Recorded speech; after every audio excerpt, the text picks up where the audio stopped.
इस कहानी की लेखिका है सोनिया सैनी। मोनिका 21 साल की नवयुवती थी। कैंपस प्लेसमेंट में उसे एक अच्छी आईटी कंपनी में जॉब मिल गई थी। उसकी शिफ्ट रात की तकरीबन 12 बजे खत्म होती थी। उस रोज भी अपना काम खत्म करने के बाद वो ऑफिस से निकली और अपने साइकिल की मदद से रेलवे स्टेशन पहुंच गई। साइकिल को पार्क करने के बाद मोनिका प्लेटफॉर्म पर खड़ी होकर अपनी ट्रेन का इंतजार करने लगी। अचानक ही उसकी नजर रेलवे स्टेशन पर लगे एलईडी बोर्ड पर गई। रोज की तरह उसमें आने वाली ट्रेन का नाम और शेड्यूल आज दिखाई नहीं दे रहा था। डिस्प्ले बोर्ड की एलईडी बार बार जल बुझ रही थी। अचानक ही प्लेटफॉर्म की पावर सप्लाई कट गई और हर तरफ अंधेरा हो गया। कोई कुछ समझ पाता उससे पहले ही मोनिका की ट्रेन प्लेटफॉर्म पर आ गई। बिना देरी किए बाकी के पैसेंजर्स के साथ साथ मोनिका भी झट से ट्रेन में चढ़ गई। इस समय रात के 11:30 बज गए थे। आज ट्रेन में कुछ गिने चुने पैसेंजर्स ही दिखाई दे रहे थे। मोनिका ने अपने हेडफोन में लाउड म्यूजिक लगाया और आंखें बंद कर अपना सर सीट के बैक सपोर्ट में टिका दिया। कुछ ही देर में लाउड म्यूजिक होने पर भी दिन भर की थकान के कारण उसकी आंख लग गई थी। थोड़ी देर बाद उसका मोबाइल रिंग करने लगा।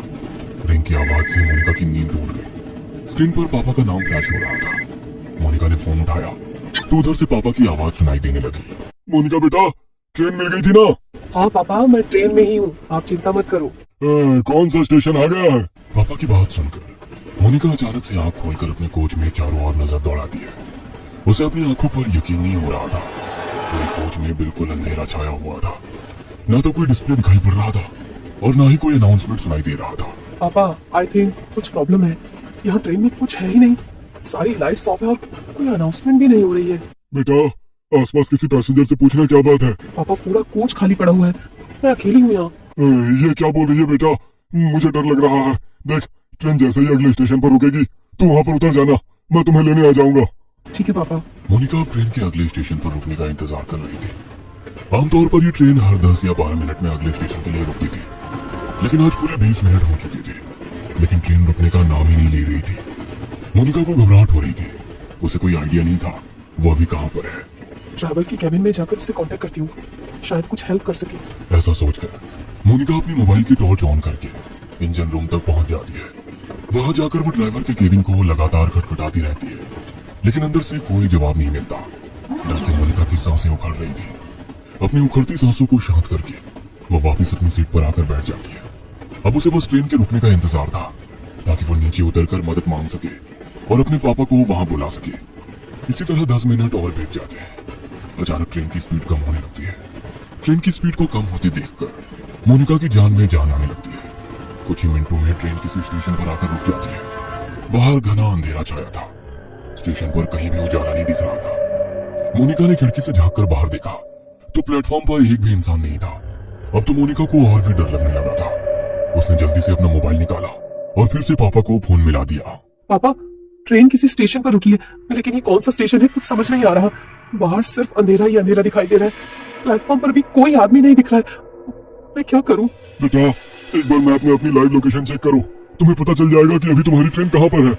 मोनिका अपनी लोकेशन चेक करती है तो पता चलता है कि वो किसी अनजान जगह पर है, जैसे जीपीएस भी ट्रैक नहीं कर पा रहा था। मोनिका फिर अपने पापा को फोन लगाती है। पापा, ये सब क्या हो रहा है मेरे साथ? इस जगह को जीपीएस भी ट्रैक नहीं कर पा रहा है। मैं कहाँ जाऊं? आप आ जाओ पापा, मुझे बहुत डर लग रहा है। अचानक सिग्नल कटने के कारण कॉल डिस्कनेक्ट हो जाता है। मोनिका स्टेशन पर घूमकर बाहर निकलने का रास्ता ढूंढने लगती है। तभी उसे वहां पर एक बड़ा सा बोर्ड लगा हुआ दिखाई देता है। इस पर जरूर स्टेशन का नाम लिखा होगा। टॉर्च जलाकर देखती हूँ।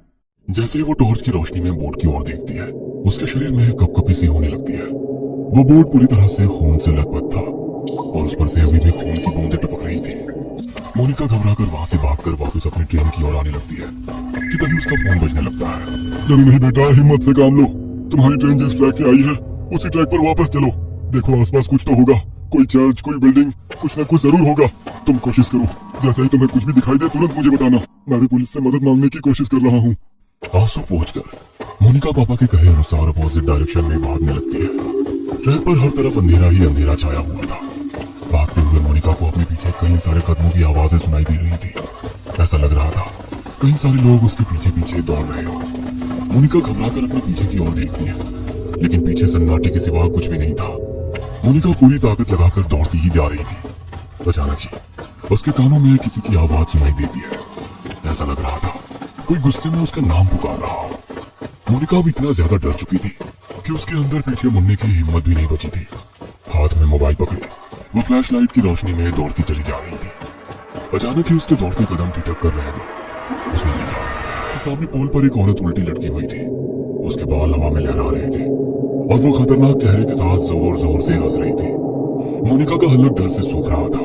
अब उसमें और आगे जाने की हिम्मत नहीं बाकी थी, इसलिए वो वापस स्टेशन की तरफ जाने के लिए मुड़ जाती है।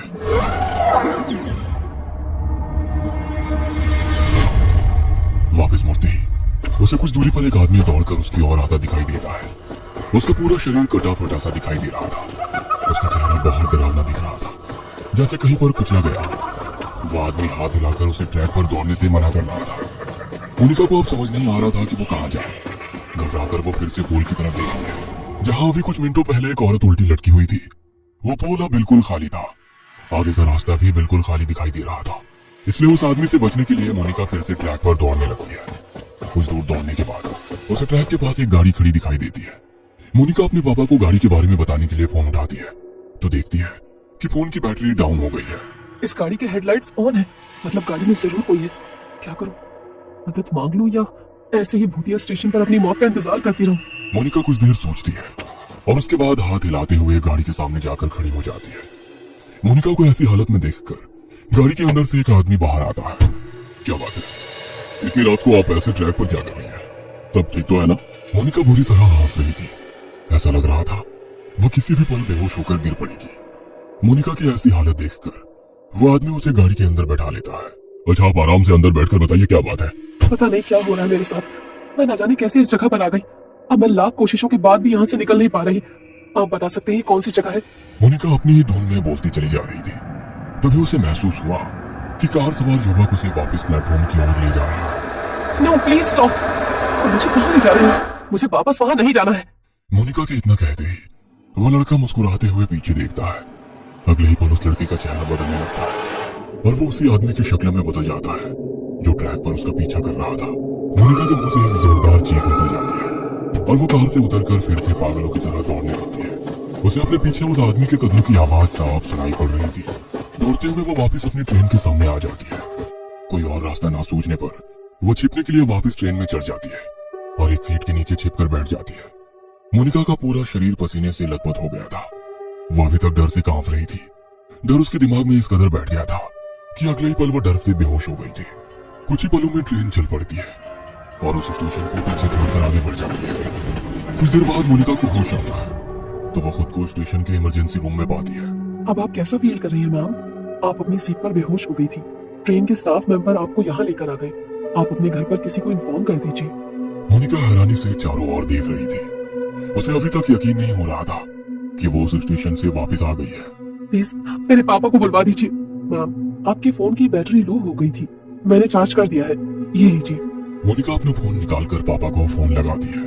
हेलो, कहाँ थी तू बेटा? मैं कितना परेशान था। 3 घंटे हो गए, अभी तक घर नहीं लौटी। पापा, आप तो जानते हैं ना, मैंने आपको फोन किया तो था। बेटा क्या बोल रही है? तू है कहाँ? मोनिका पापा को अपनी लोकेशन भेज देती है। कुछ ही देर में मोनिका के पापा आकर उसे अपनी कार से घर ले जाने लगते हैं। रास्ते में मोनिका अपना फोन निकालकर कॉल हिस्ट्री चेक करती है। उसने पिछले 3 घंटे में लगभग 10 बार पापा का नंबर डायल किया हुआ था, लेकिन एक भी बार उस पर बात नहीं हुई थी। मैंने तो हर बार पापा से बात की थी, लेकिन फोन में तो बस डायल नंबर ही दिख रहा है। और अगर वो सब मेरा वहम था तो फिर जब मैं बेहोश थी तो ये कॉल कब और किसने किए? मोनिका के जहन में बहुत से सवाल थे, जिनका जवाब फिलहाल बस यही था कि इतना सब कुछ एक रात में देख लेने के बाद भी वो जिंदा अपने घर लौट रही थी। मोनिका पिछली रात की घटना को एक बुरा सपना समझकर भूल जाना चाहती थी कि तभी उसकी नजर अपनी गाड़ी के साइड मिरर पर पड़ती है। वो देखती है कि वही कटे पिटे चेहरे वाला डरावना आदमी उसकी गाड़ी के ठीक पीछे पीछे चला आ रहा है।